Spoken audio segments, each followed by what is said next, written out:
And thank you all for taking time from your busy days and your busy lives and just taking a moment to take in who's here. And that includes looking through the chat to see the regions of the world that are covered: Connecticut, California, Seattle, lots of Rhode Islanders here, Tennessee, San Francisco, Virginia, New Jersey, British Columbia, Ohio, Paris. Hello, Paris. Ohio, Brazil. Welcome, Virginia, Washington, lots, and Pittsburgh. This is great. Rockville, Maryland. Beautiful. Welcome, welcome, welcome. London, Chicago, different time zones. And then make sure that you've maybe scrolled through the pages to see who's here, these faces of other people that have, for some reason, been drawn to this. And just ask if everyone can make sure that they're muted. That's really helpful to just cut down on any background noise. So I want to really acknowledge your presence here. All of us could be doing something different. And probably your to-do list looks a lot like mine, and yet you're here. So there's something about naming this intention to gather and practice. So actually, and I'm just going to ask again for those of you to please, and maybe Jonathan, you can help with this. Could you just mute everyone? That would be, or getting some background, that would be really helpful. Jonathan, can you do that? Okay, I think we'll see how it goes. Excuse me. Yeah. I have to leave for a minute and come right back. Can I get in again? I believe so, Ruth. Yeah. Thank you. All right. So finding balance right here with a lot happening, right? Here it is. The presence of technology. We don't have so many traffic jams anymore, but you know, there's working with the comings and goings on the screen.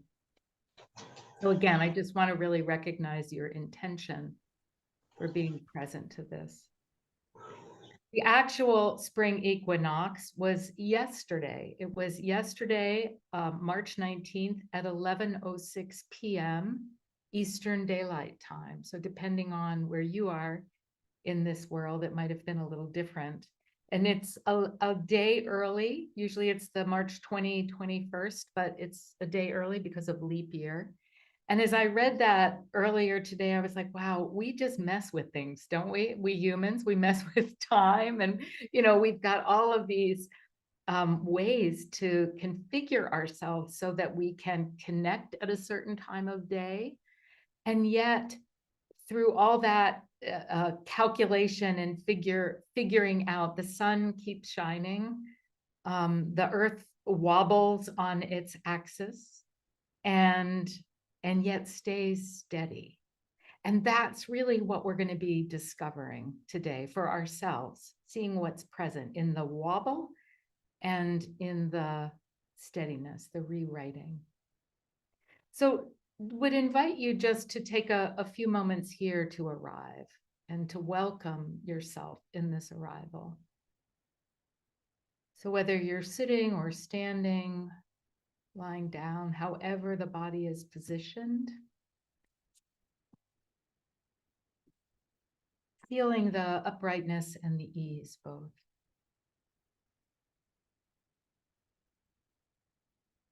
You're welcome to close or lower your eyes, just inviting the attention to turn inside.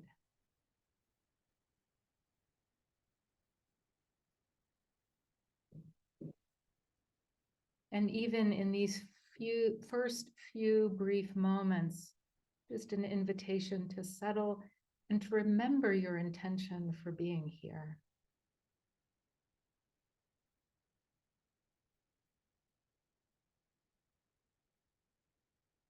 What we know through mindfulness practice is that if left to our own devices, we'll just sort of ricochet, pinball from one thing to another. So the opportunity to pause and reconnect with our intention takes energy and commitment.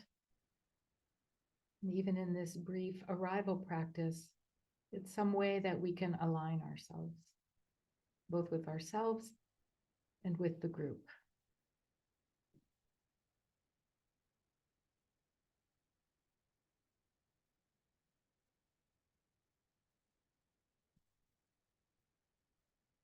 Allowing the body to settle,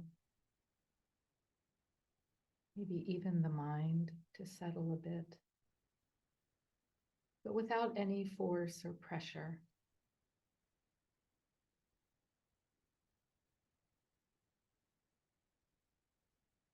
The intention for this brief opening practice is really to welcome ourselves exactly as we are, balanced or imbalanced, feeling skittery or strong. It is well that you have come.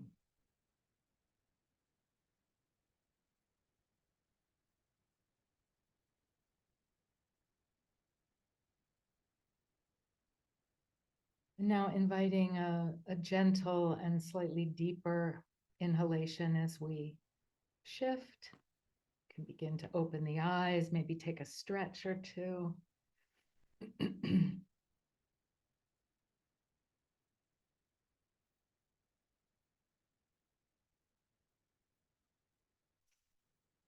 So some of the words that we associate with this quality of equanimity are words like balance, steadiness, stability. And see for yourself, and you're welcome to drop other words into the chat. What other words come to mind for you that you resonate with?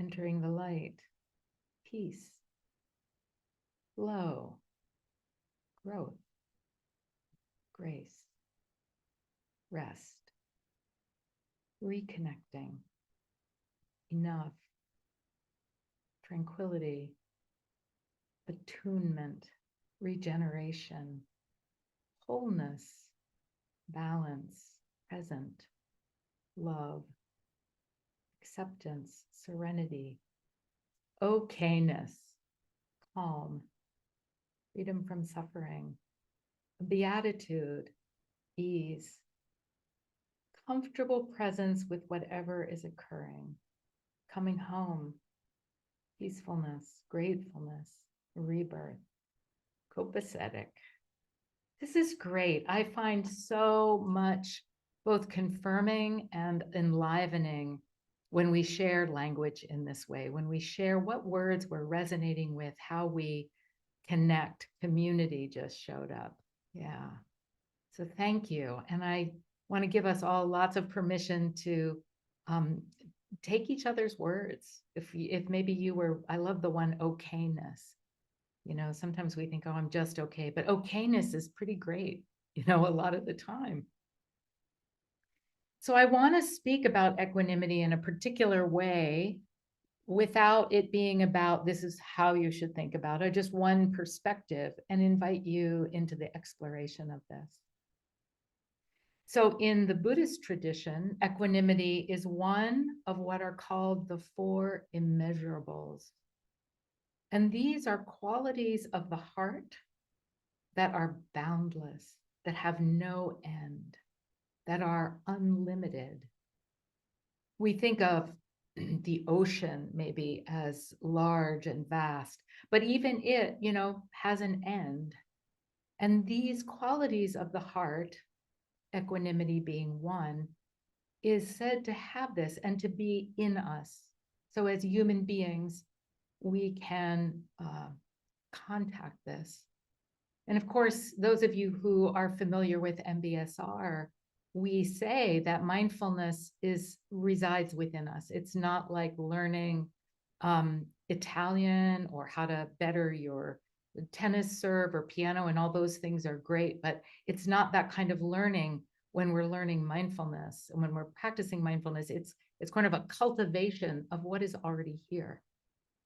And so the fact that equanimity is one of these qualities that's already here, at least for me, really invites me to explore and see if this is true, like to be a real scientist and experiment.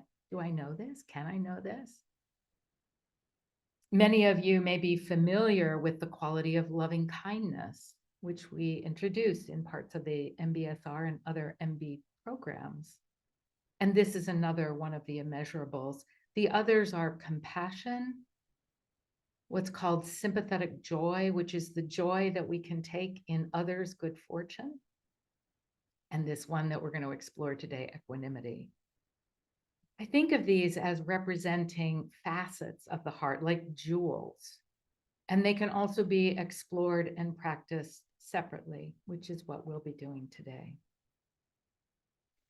So we're going to be exploring this possibility of balance with and through change. So we know that the world is in constant flux. Things have changed just since you logged on. Like this constant thrum of change. And yet we all long for a kind of stability and steadiness, and an ability to meet all this movement with a kind heart and a strength that is not rigid or tight, but responsive.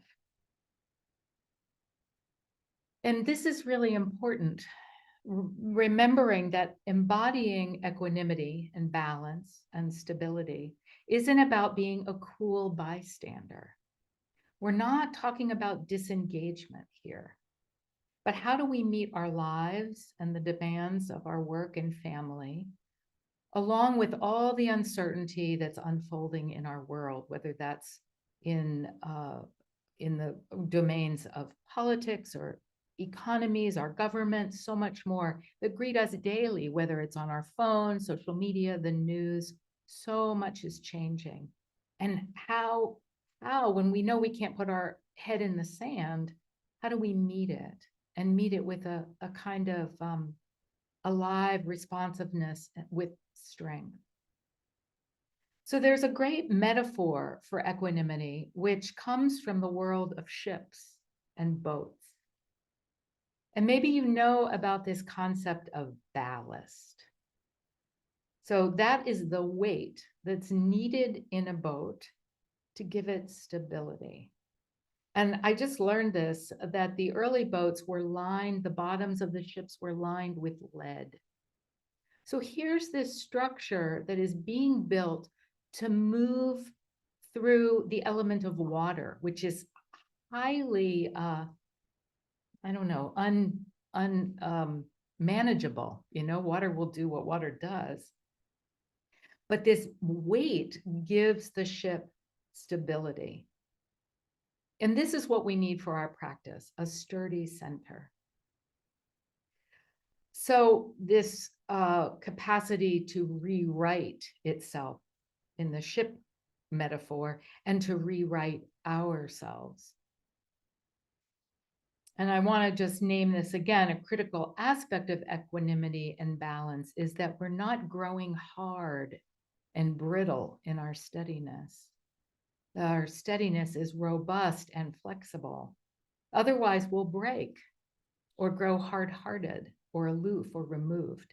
And this is not true equanimity.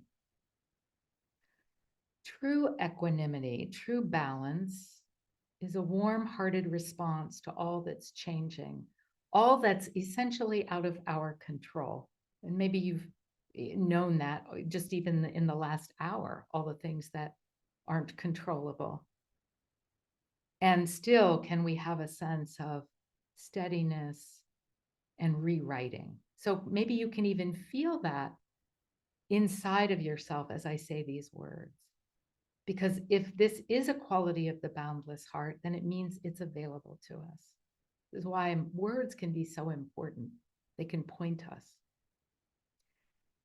So let's explore this possibility with some movement in the body. Embodying these concepts can be supportive to help us remember. So it's not just a mental thing. It's actually a way that we can move and be that allows us to remember and draw from this strength, from this constancy of movement and constancy of stability, if that makes any sense. So if it's available to you, I invite you to stand. I happen to be standing. You won't be able to see my entire body, but I'm standing.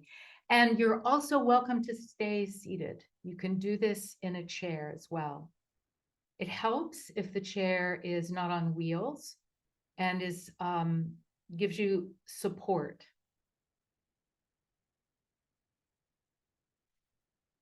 You might even, as I'm going to do, take off your shoes so you can really feel the contact your feet make with the floor, however you're standing, or even if you're sitting.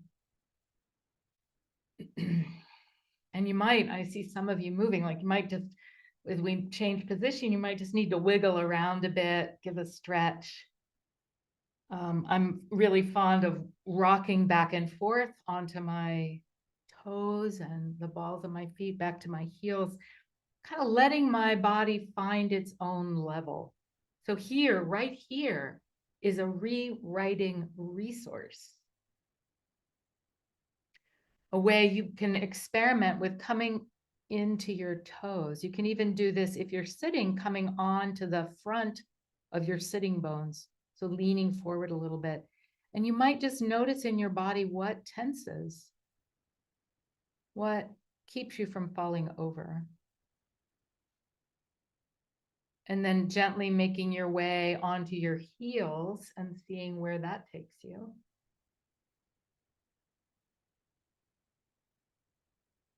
What grips.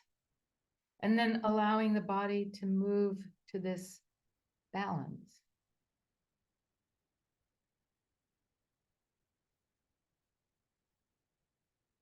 When you find that balance, you might notice that the whole body responds in some unique way, maybe a deeper breath,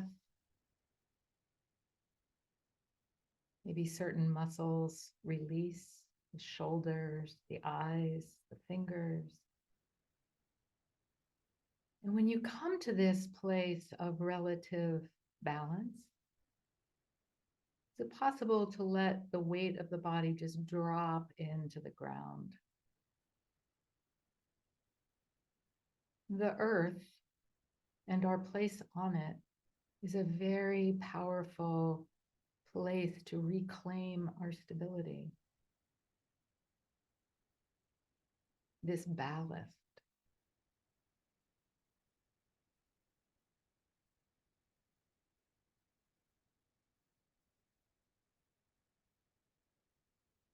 So even though we're standing or sitting, however you are, there's still balancing going on. You might feel it. You might feel the subtle movement. And all of this happens most often without our even knowing it.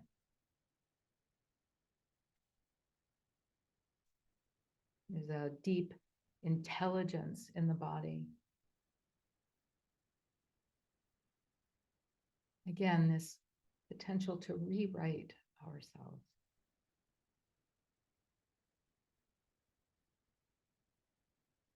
And now I'll invite you to into some balancing movements and just listen first as I give these directions.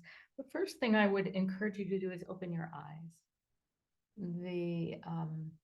The visual field is a powerful sense to draw from when we're balancing. If our eyes are closed, then we have one less way to orient to the horizon line. And now I'm sorry you can't see my entire body. I mean, you can do this again sitting. So I'll give you instructions first for standing and then some guidance for sitting. But shifting onto your left leg. And as you do that, lifting your arms out to the side and your right leg out, just scraping your foot against the floor. And if you care to, and if this feels safe enough, you can lift the right leg right off to the side. You're welcome to use a wall for some balance. Not holding any longer than is right for you. And then you can return with this same amount of care back to your mountain, this two-footed balance. And if you're sitting, you can simply rock to the left sitting bone, lifting the arms and the right leg, and then coming back. And now let's try the other side. So shifting to the right leg or sitting bone, opening out.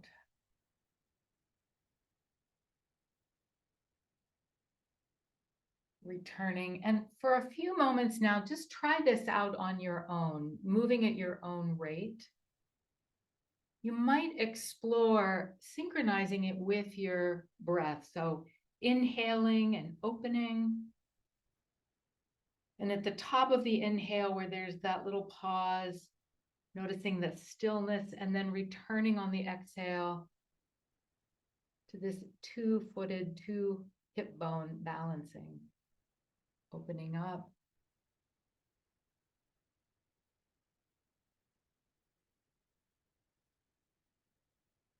Expanding and contracting.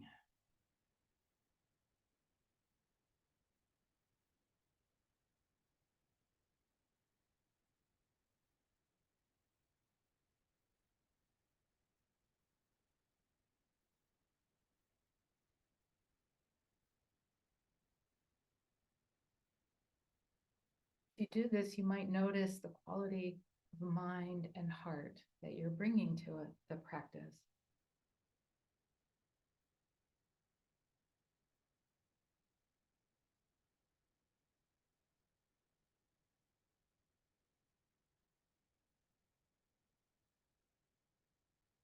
You might feel the way that the breath can support being at ease with movement, and then how it can support the stillness of the quieting of the body.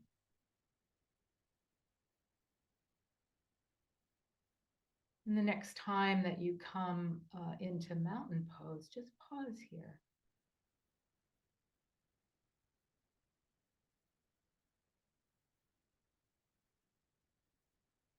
Feeling how it is to land.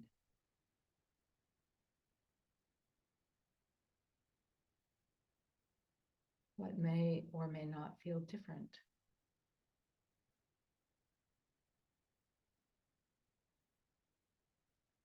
And then as you're ready, taking up a few more of these movements.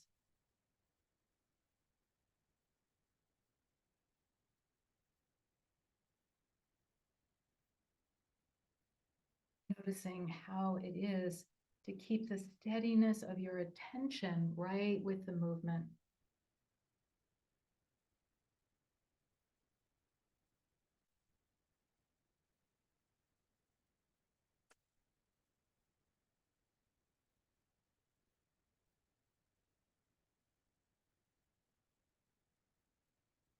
Is it possible each time you come back through mountain to really let go, to return to that softness, and then to exert some effort as you expand?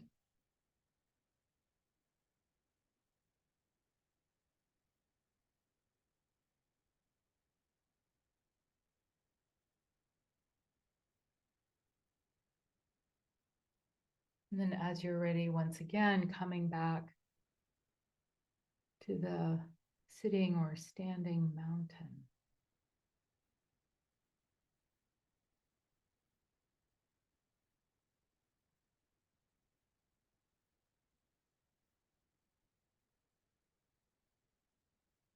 And we'll now be coming into time for a sitting meditation.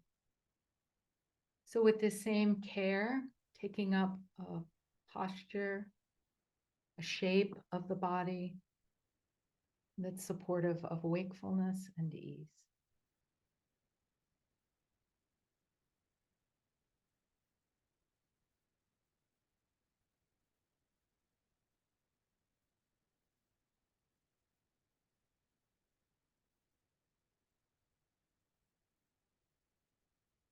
And you touch into the stability of the body in this moment, and can it be a support for equanimity?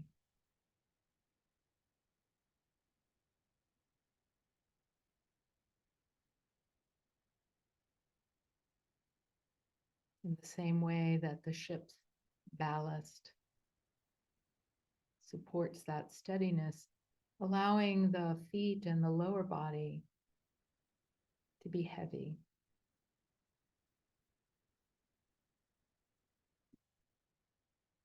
The earthiness of the body, the bones, the muscles,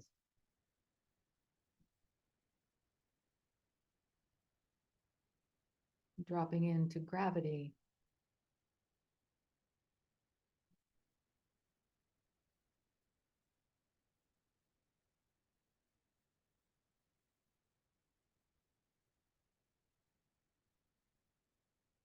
And from the ballast of the lower body, allowing the spine to gently elongate without force or kind of pushing.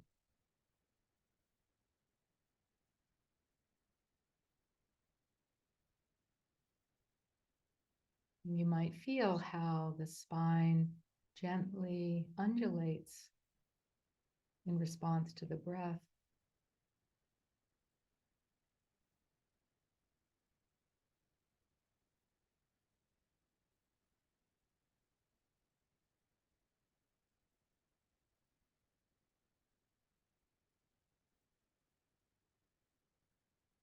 Finding a home, even in this very fine, fine movement of steadiness.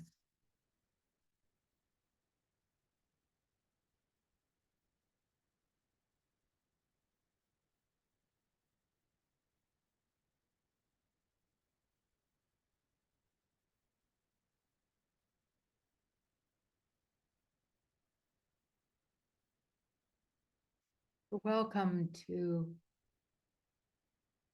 allow the attention to take up residence in the feet or in the hips as they contact whatever surface they're resting on.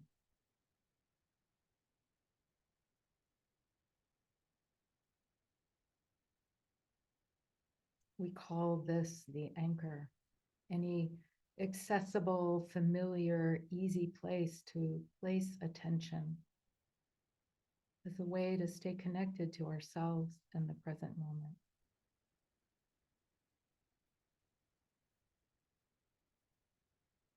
This might also be the breath.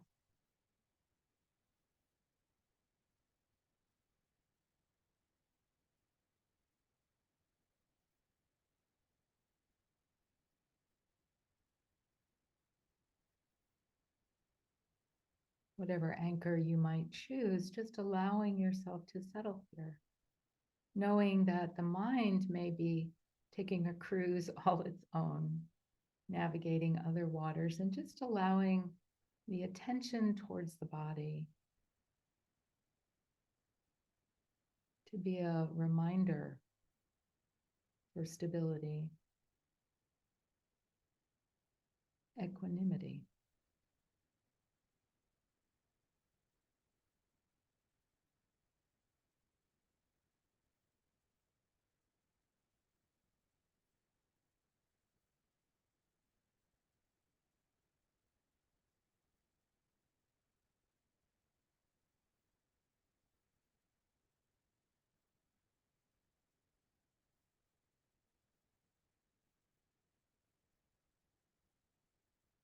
Same way that we explored that mountain pose between the expansion and the balance of the moving from one foot or one sitting bone to another. So too, we can feel into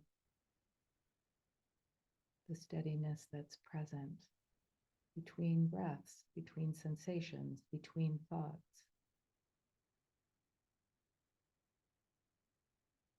The mind moves away from the anchor, and then we remember and return.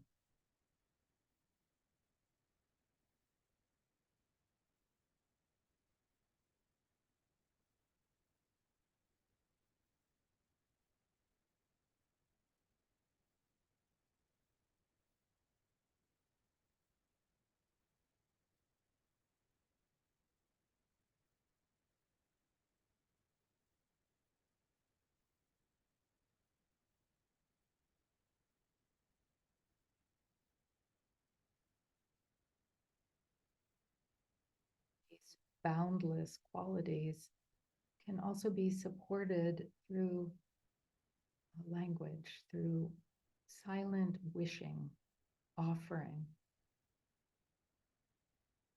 So I'll offer you a few phrases, and if they resonate, you're welcome to repeat them silently to yourself.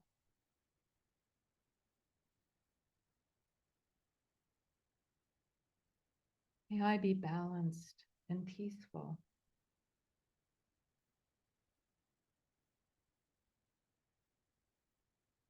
May I be balanced and peaceful.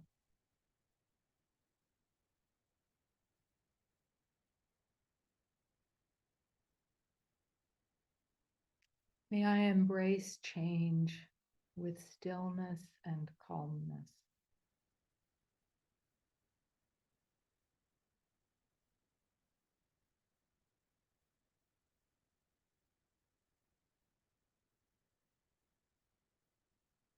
May I embrace change with stillness and calmness.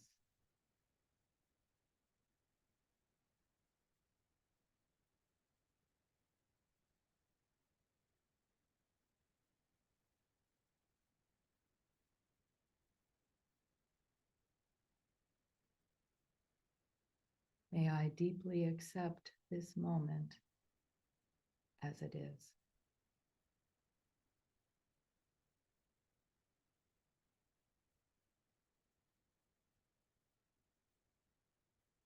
May I deeply accept this moment as it is.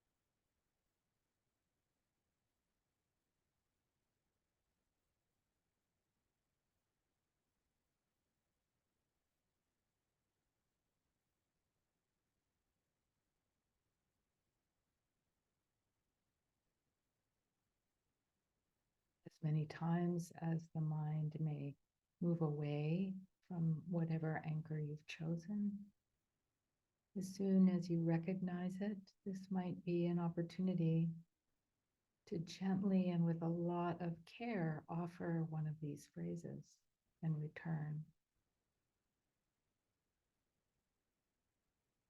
May I be balanced and peaceful.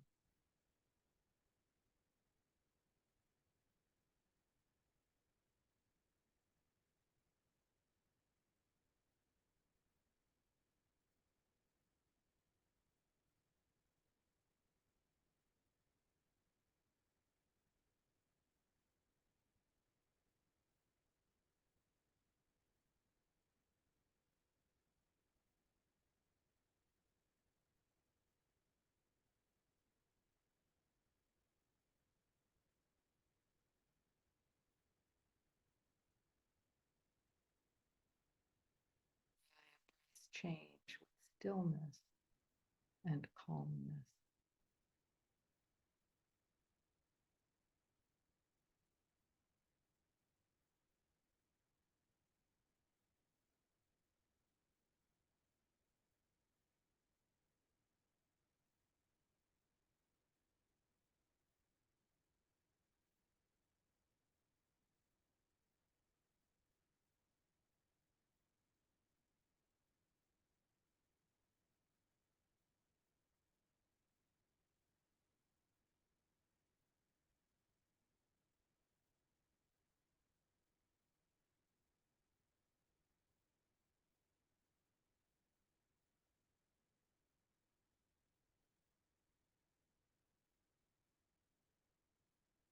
Deeply accept this moment as it is.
Teacher was once asked, "What is the secret to your happiness and equanimity?"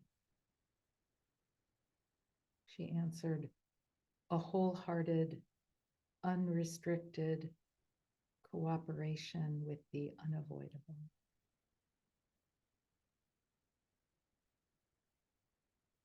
So as you practice right here, the unavoidable might be as simple as the next breath.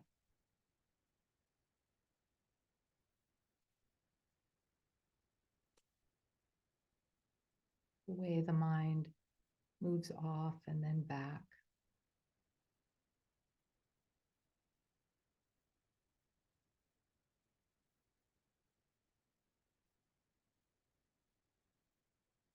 Within the container of practice, you can try out the wholehearted, unrestricted cooperation. It's like this right now.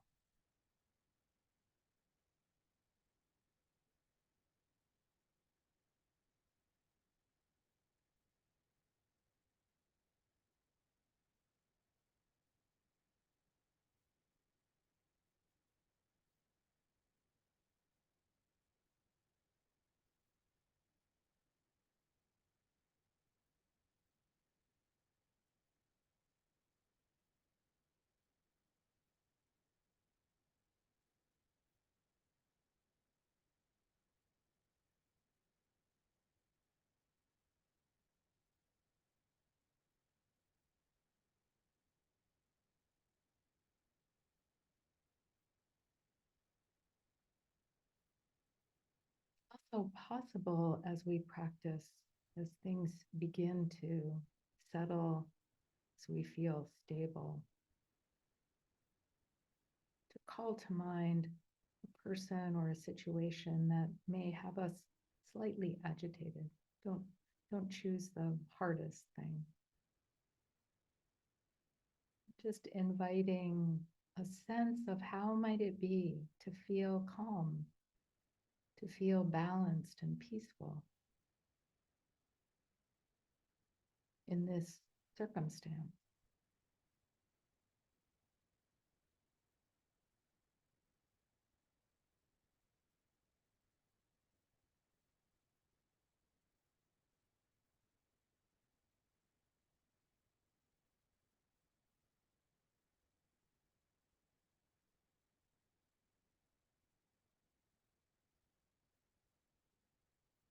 Yeah, I deeply accept this moment as it is.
last few minutes of our formal practice, reconnecting and recommitting to your intention, bringing a little more energy to this being, this sitting. Equanimity, stillness and change, presence and allowing.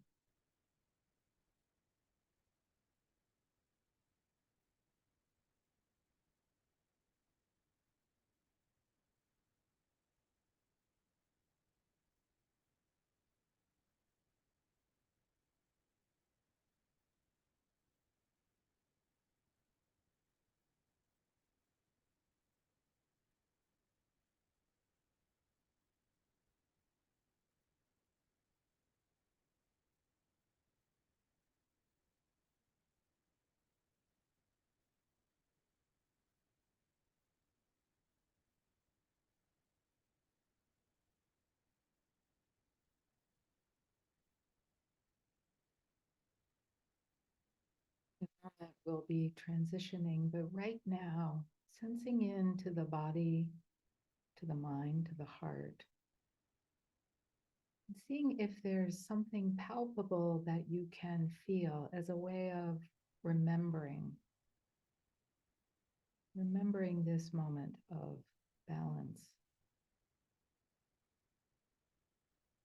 stability.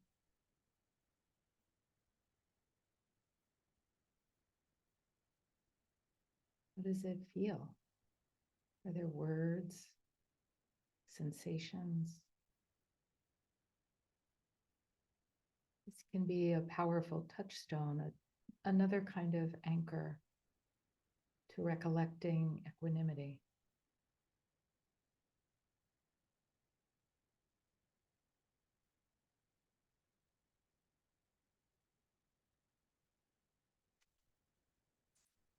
Gently and in your own time and way, inviting the eyes open, inviting some stretching and movement.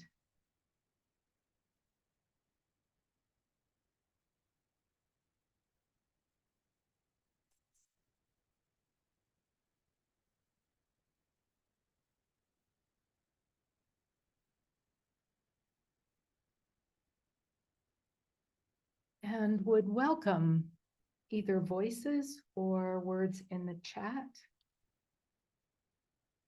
about any response to practice, maybe even sharing what, if anything, you could land on as a touchstone here, not from the anchor, but this, like, how you could identify equanimity in the body, feel it.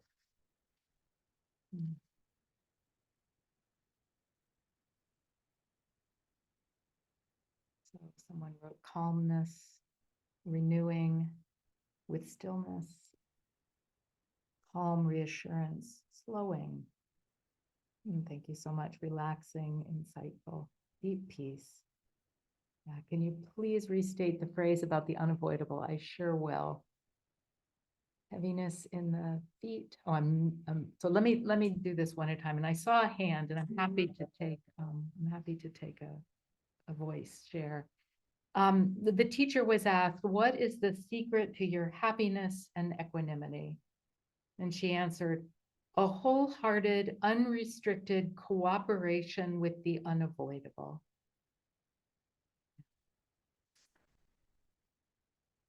Let me see some of what's here in the chat. Reaching down into the roots and reaching up to the sky. Strength, heaviness in the seat and feet, spine stretching, tall like the mast of a ship. Yeah, my core helping to maintain balance as I sat. Existence, feeling grounded and calm. Thank you. Any others? And did the hand that came up, do you want to speak? Welcome the voice. Yeah, Jackson? One of the things that I often like to think about, I have a tea practice. I also practice calligraphy. And one of the things that very often I think of in terms of balance is posture. And really it boils down to the fact that these disciplines have sort of a martial teaching behind them because I learned them from formal schools. But one of the things that I find very interesting in terms of the word balance, at least in Chinese, is that if you reverse it, reverse the order of the characters, if you read it one direction, it means balance. The other direction, it actually means governance. And there's a sense of control and self-control to the concept of balance and equanimity to me that could be core strength. It could be, holding strength, maybe almost like a yoga concept. It could be, someone was, a lot of different ideas coming out of the chat that are really, really very, very interesting. But one of the things that I like to think about when I'm trying to focus on balance, if I'm pouring tea and focusing on that, or if I'm doing calligraphy and focusing on that, is the idea of self-control in that space. And I think that links to, what you were saying about unavoidability, in an interesting way, because it just adds another layer. You have an open and unreserved embracement of embracing of the unavoidable, but if you can also link self-control, I think that's another way of truly staying balanced, and goes back to what you're saying about balanced. I don't want to take up too much space. Thanks, Jackson. It's also such a good reminder of how also other languages translate this, and then how when we find our own language for it, how important that is. We can own it in a certain way. Yeah, thank you. Molly? Thank you. Alice just put the I can't remember the name of but the language itself. Yeah, thank you. I actually found equanimity to be more of a sense of timelessness. You said at the beginning, we humans, we mess with things, we mess with time, and where I'm finding equanimity and balance is in what a lot of people call flow, that just that instinctive hand and mind and body connection, that suspends time actually in my mind or psyche or whatever. And experience, Molly, it sounds like you have experiences of sort of timelessness when you're in that. And yeah, do I have it right? Yes. Yeah, thank you. I really appreciate this, to hear how we each live into this, and then how we know it. So this feels like a really important reflective aspect of practice, that if we practice and we might not always catch these little, like, embodiment, like the ways that we can know it in our movements, in our stillness, in the flow, in the quality of, calligraphy or pouring tea. Yeah. So there's some really lovely chats touching earth, knowing change in the body and beyond. Acceptance, there are no shoulds or agendas, all is well as is. And that may not be the feeling that we have in our life, but actually when we drop down into this moment, that often can show up. It's like, oh, in this moment, everything's fine. Next week, I've got that thing due, or, in 2 hours, I'm going to go do this thing. But in this moment, this touching this okayness, like following water with no damming it up. Yes, thank you. Any other thoughts here?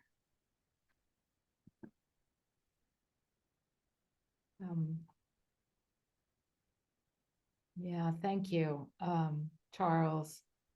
Yeah, these ways that we can invite once we've stabilized in our practice and feel that sense of calmness and balance, we can invite something that might not have that general resonance into the practice to see how we might work with it. And of course, what happens in practice doesn't always show up out in the rest of the world, but it is a possibility, an option for us to hold that inside of ourselves, even when the mind is inviting that in, and that can be pretty powerful. I'm aware of, holding opposites. Thank you. This is the paradoxical nature of mindfulness itself. And this is so timely. I'm at the most challenging time in my life so far. The equanimity aspect could not be resonating more. I'm so glad. So I want to be mindful of our time together. And again, thank you all for joining. This practice will be available, and there's also a blog post. I think you'll get a notification when that's up and ready. It's under the Mindfulness Journal on the School of Professional Studies website. And you're welcome to unmute and bring your voice in. And again, thank you all so much for practicing together today, this day after. Thank you. Thank you so much. Thanks, Lynn. Bye, everyone. Bye, thank you. Thank you. Bye, Thank you. Vivian. Thanks so much. Thank you. You're welcome. Take good care. Thank you. Thank you. Bye-bye. Bye. Thanks so much, Lynn. Wonderful to see you. Oh, you too, Margaret. Yeah. Enjoy spring. Thank you. You as well. Lots opening.